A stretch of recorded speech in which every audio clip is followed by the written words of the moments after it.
So the question is, can someone stop being lazy? There's a part of me that says yes. There's a part of me that says no. You'll find out what that is. There's three things I'm going to reference. One, a book, two stories. Then the third one's going to be a movie I just watched. I was so pissed off at the end. Mario wanted to go watch this movie with me. I agreed. We went. Acting was phenomenal. The Whale. Brandon Fraser crushed it, but I hated the movie, specifically the end. And I'll tell you why. Spoiler alert.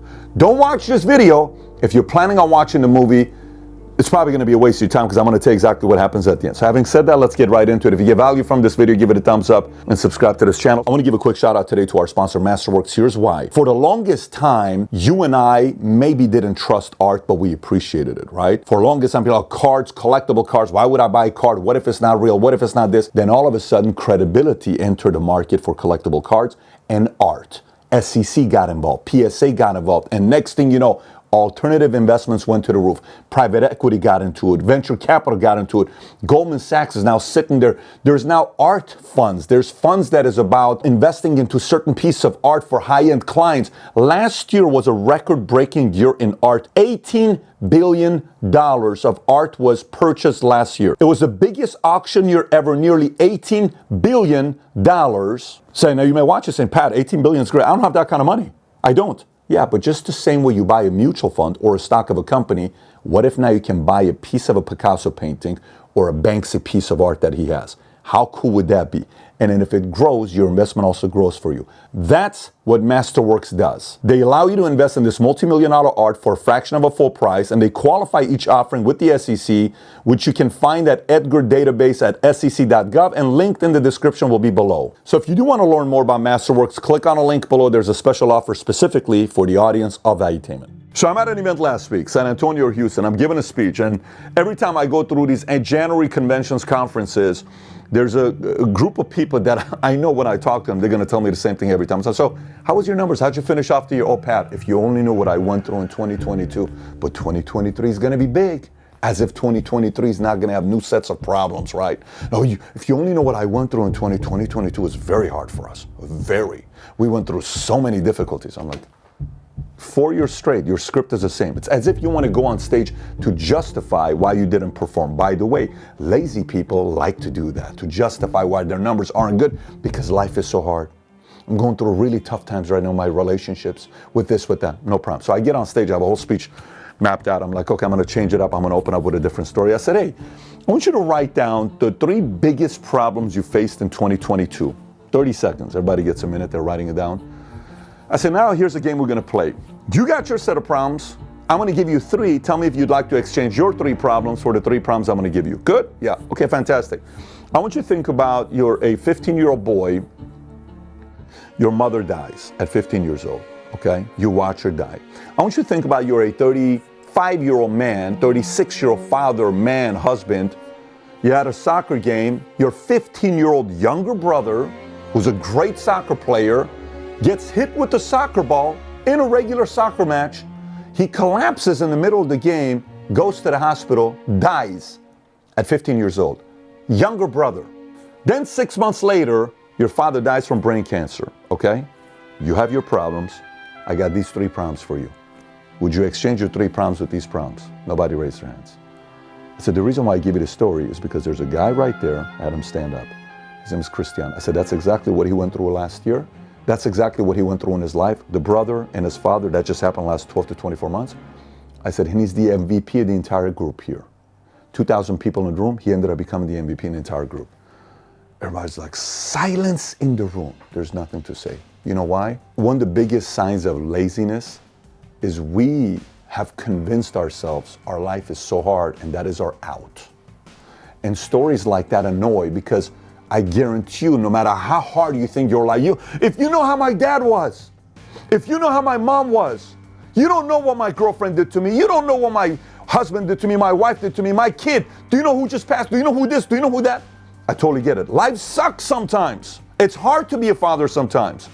It's hard to be a son, it's hard to be a husband, it's hard to be a woman, a man. It's hard. It's not supposed to be easy. It's just not. But every time clinging on that idea that your life is so much harder than somebody else's, while somebody with a harder life than you is winning and not making excuses. So number one is that story. Let me go to the second one. Can somebody choose to stop being lazy? I think it's all going to come down to one thing. A book I read a long time ago, I'm going to reference as much as I can. I like to reference this book. It's called Power versus Force. When you're looking at the screen, there are different levels it goes through that gets somebody to be willing to change. So it talks about levels of consciousness. There's a level above 200 where you're becoming a leader. Anything below, you're not. The lowest level starts with shame. You're ashamed, okay? We all at some point have been shamed. The next one is guilt. Nobody does anything good that feels guilty, okay, for something you did in the past. Then there's apathy, right? Then there's grief, there's fear, there's desire, there's anger, there's pride. If you have any of those, which we all have, you're not going to change. Your pride, your ego, I'm wrong, anger, desire, grief, you don't know, feel sorry for me, you ain't changing. You are not changing. The first level of change that it talks about in the book is courage. One has to have courage to stop being lazy. Right after courage is neutrality, which means being willing to receive different arguments of people to say, here's what I think you ought to consider doing. So you got courage, neutrality, then it's willingness. I am willing to improve. Then it's acceptance. I am willing to accept that I've been lazy the last 2 years and I want to do something about it. Then after acceptance is reason. Let's reason on what I need to do to improve, right? So the part of me that says, yeah, this person can change. No, that person can't change is the following reason. You know how so many people DM and say, I'd love to work with Elon Musk. I'd love to work with Michael Jordan. Man, I'd love to be Brady's teammate. I'd love to work with you, Pat. I'd love to be at the office with you, seeing exactly what you're doing. Really? Yeah. Okay, what do you think it's like to work with Jobs? You think Jobs is always sitting there saying, imagine if one day Apple builds a phone and you're like, hey, what a visionary. Did you feel that? I felt it. Or do you think it's like, hey, I want you guys to take something, a computer, this big ass computer, and I want you to fit it in this. You got 6 months. What a moron. Who are you to say something like that? If you're so smart, why don't you do it? You need to do it. You don't do it, you're fired. That's how Steve would be. I don't see him being like that. I see him saying stuff like, but I believe you guys got this. Because I just feel it. Let's do yoga together and take some LSD and let's make some smartphones together. No. You may have worked with somebody that's a hard-charging person, but you hated it. Because they drove you nuts. They expected so much from you. They challenged you. You couldn't stand it. Meaning, maybe you weren't ready for it. So this whole idea about, if I'm around the right people, I would change too. Only if you have the courage to be neutral, to accept, to willing to improve, to reason, yes. If not, your ego gets in the way, your pride gets in the way, you feel sorry for yourself, apathy, grief, shame, guilt, any of that stuff, forget about it. It's not going to happen. And last but not least, the third part, which is the movie. Again, spoiler alert, don't stick around if you're going to watch the movie The Whale.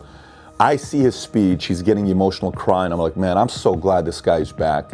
He had put on weight, everybody forgot about Brandon Fraser, and now he crushes it with the acting that he does. Now, movie story, I don't like the story. I like Brandon Fraser, not the story. So I'm criticizing the story. Let me get into it. Should I go watch this movie with Mario? It's like, Pat, you gotta watch the movie The Whale. Great, let's go watch it. Sitting there, it's a story of a man who was married, got a daughter, 8 years old. He's married to a woman, got a daughter, 8 years old, ends up falling in love with one of his students and leaves wife and daughter to be with this man. This man he ends up falling in love with, they end up being together, ends up committing suicide. He puts on all this weight, he's like 500-600 pounds. The sister of the man he falls in love with becomes his caretaker. So just kind of following on what's going on here. Anyways, his doctor keeps saying you're 2 weeks away from dying, 4 weeks away from dying because the way you're eating, he keeps eating pizza, all this stuff because he's just done with his life, right? Then all of a sudden out of nowhere, his daughter, who resents him because left him, comes into his life. And there's that relationship.